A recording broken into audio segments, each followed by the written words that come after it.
μια προβοκάτσια. Δεν είναι τίποτα λιγότερο, τίποτα παραπάνω. Ετοιμάζουν προβοκάτσια. Με την πιθανότητα να είναι προβοκάτσια.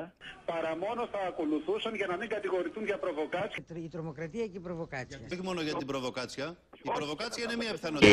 Οι Τούρκοι στήσανε προβοκάτσια για τις 21 Μαΐου. Δηλαδή την προβοκάτσια την έβλεπα εγώ, τη βλέπαμε όλοι, την προαναγγέλαμε. Την ευθύνη της προβοκάτσιας την έχει η κυβέρνηση.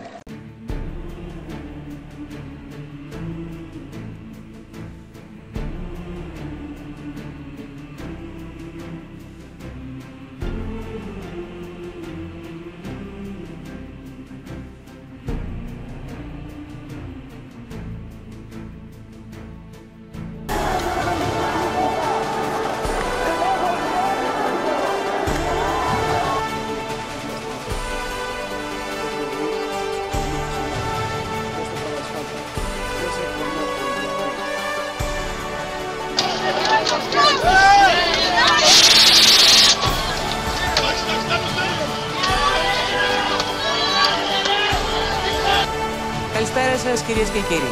Κυρίες και κύριοι, καλησπέρα σας. Και να προσγειωθούμε λίγο, η δύσκολη οικονομική συγκυρία οδηγεί πολλούς Έλληνες σε... Να κλείνουν τους δρόμους με μπάζα και κανείς δεν ενδιαφέρεται. Νίκο, καλησπέρα. Χαίρομαι και εγώ που σε έχω εδώ στο δικό μας πλατό. Δεν θα αγοράσουν πλέον τίτλους του ελληνικού δημοσίου. Θέλω να πω σε όλους σας αποτελεσματικά μέτρα δράσης. Και η προσπάθεια του κυρίου Παπανδρέου και των συνεργατών του στο Υπουργικό Συμβούλιο. Τις προβοκάτσιες. Είναι προβοκάτσια. Την προβοκάτσια. Μια προβοκάτσια. Για προβοκάτσια. Την προβοκάτσια. Την προβοκάτσια. Ετοιμάζουν προβοκάτσια.